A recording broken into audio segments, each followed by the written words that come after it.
শুভেন্দ্র কি হাসিনা থাকলে দার্জিলিং দিত, আওয়ামী লীগ সরকার থাকলে দিত কিনা, মানে আওয়ামী লীগ সরকার থাকলে বাংলাদেশের প্রতি আরো নমনীয় হতো কিনা? দেখেন আমি কি বলছি, এই জিনিসগুলোকে হালকাভাবে দেখবেন না রাজনীতি, এটা দেখবেন প্রয়োজনের খাতিরে। ওই অঞ্চলে যদি পানি দরকার হয়, ওই জনগণের দরকার হয়, এখানে শুভেন্দ্র কি মমতা কি আর অতি বাংলাদেশ প্রেমিকরা কি আসা যায়? এই বাস্তবতা দেখবে। ইরিগেশন সাইডটা দেখেন আপনি, পানি আসতেছে না, কারণ পানিটা তাদের নিয়ম ছিল, পানিটা প্রবাহ আসবে, উজান ভাটির দেশ কিন্তু সেটা তারা বলতেছে যুক্তিটা কি, এখন আমরা যদি মনে করি পানিটা আমার এখানে থাকতো, আমরা কি করতাম? যে যত বড় বড় কথা টকশোতে বলেন না কেন, আমরা কি কাজ করতাম? কারণ আমার প্রয়োজনটা আমার জাতীয় স্বার্থ। সে দেখছে তার প্রেক্ষাপটে। অনেক হয়তো মনে করবেন ভারতের পক্ষে পক্ষে হতেছে, কিন্তু আমি বলছি reality of the picture. Political ল্যান্ডস্কেপটা কি? এটা হচ্ছে ল্যান্ডস্কেপ। একই কারণে শুভেন্দ্র কিন্তু একই কথা বলবে নো।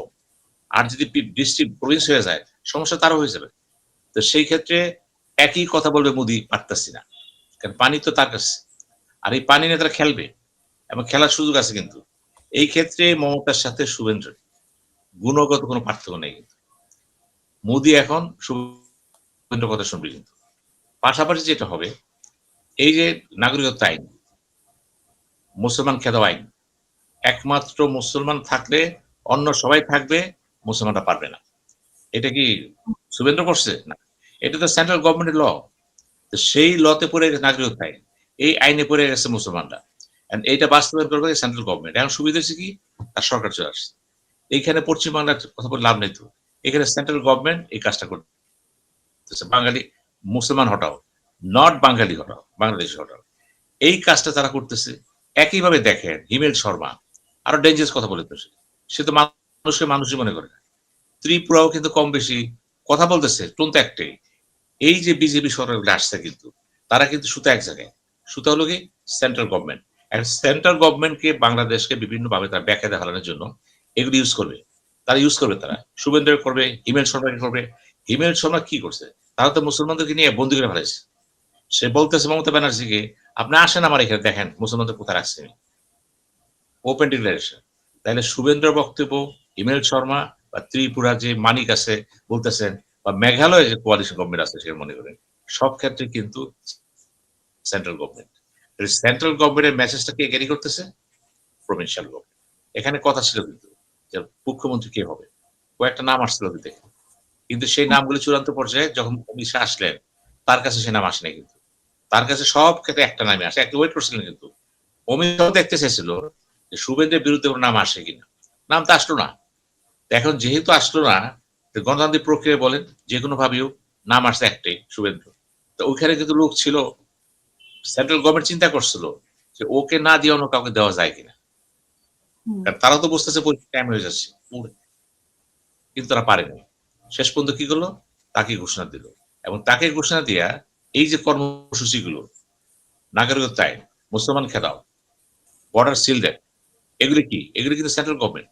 এন্ড প্রভিন্সিয়াল গভর্নমেন্ট যে কাজটা করবে, মুসলমানদের অত্যাচার করবে। এখন সামনে সমস্যা আছে বিরাট। সমস্যা হলো সামনে কোরবানি ঈদ। কোরবানি মানে ভারতবর্ষে কি আসতেছে? গরু। আমরা তো আমাদের গরু বেশি যায়। গরু হচ্ছে পশ্চিমবাংলার মা। এখন তারা বলতেছে কোন মুসলমান বাড়িতে গরু থাকবে না, গরু কষায় থাকবে না। কিন্তু পাল্টা প্রশ্ন করা যায়, ভারত হচ্ছে পৃথিবীতে গরু রপ্তানির অন্যতম দেশ। ভারতের গরু পৃথিবীর সব দেশে যায়, তাদের টনটন যাইতেছে। কিন্তু তখন তো বলে না গরু জমা করতেছেন কেন? এই যে দ্বিচারিতা দেখেন, এখানে মুখ্যটা গরু না, কিন্তু গরু তো সব হিন্দুর জন্য না, পশ্চিমবাংলার হিন্দুদের জন্য এটা খুব ডেঞ্জারাস ব্যাপার। কিন্তু এখন যদি গরু দেখলাম টিভিতে, আপনি ইউটিউবে, যে গরু নিয়ে যাচ্ছে, গরু পিটাচ্ছে ওদেরকে, গরু ছেড়ে দিতে বলতেছে, মসজিদ পুরে দিচ্ছে, মন্দিরকে ঘোষণা করতেছে। এগুলি সেগমেন্টেড, কিন্তু এগুলি শুরু হয়ে গেছে। কিন্তু কিন্তু এগুলি একসময় থাকবে না, কারণ মমতা ব্যানার্জি একসময় কথা বলবে, উনি গুছাচ্ছেন। উনি কিন্তু একসময় এই সমস্ত কারণে উনি ভয়ঙ্কর কণ্ঠস্বর হয়ে যাবে, কিন্তু সমর্থন দেবে কে? ওই যে এনডিএর কথা বললেন। সেই প্রেক্ষাপটে এখন যেটা হচ্ছে, এই ভদ্রলোক একসময় দেখবেন অনেকটা সংযত হয়ে যাবে, কারণ বাস্তবতা। এই বাস্তবতা কেন? এখন যেটা বলা হচ্ছে, যে অবস্থা পশ্চিমবাংলা হয়েছে, এখন যদি পশ্চিমবাংলা ভিসা দিবে বসে, কোন মুসলমান বাংলাদেশে যাবে পশ্চিমবাংলায়? গেলে মাইর খেয়ে বসে, পিটি খেয়ে বসে। জীবন রিস্ক, মেডিকেল শেষ হবে না সেখানে। এই যে একটা ভয় ভীতি, $5 বিলিয়ন ব্যবসা আছে সেখানে ভারতে, এই আমাদের এখান থেকে কিন্তু মেডিকেল এটা সেটা ট্যুরিজম সব, এখন এটা কিন্তু বন্ধ হয়ে যাবে, কোনো মুসলমান যাবে না সেখানে। এই অর্থনীতি কিন্তু তারা পরে বুঝবে, যখন তারা বুঝবে আবার তারা স্মিত হয়ে যাবে, শুধুমাত্র ক্ষমতা যাওয়ার জন্য, উত্তেজিত করার জন্য। আর ওই আমার বর্তমান মুখ্যমন্ত্রী, ওনার যেটা জেদ ছিল রমতার সাথে, তাকে তাকে অপমান করা হয়েছে, দুর্নীতি করা হয়েছে, এই জেদগুলো কিন্তু আমি মনে করি উনি কিন্তু অস্ত্র হিসেবে কাজ করছে মোদী, অমিত শাহ। অমিত হুম, শাহ এবং মোদী দুজনেই কিন্তু এই লোকটা তৈরি করছে। কাজে আমার কাছে ভারত বাংলাদেশ সম্পর্ক কিন্তু সেন্টার টু সেন্টার। এই সেন্ট্রাল সম্পর্ক কিন্তু একটা সেগমেন্টের হচ্ছে পশ্চিম বাংলা।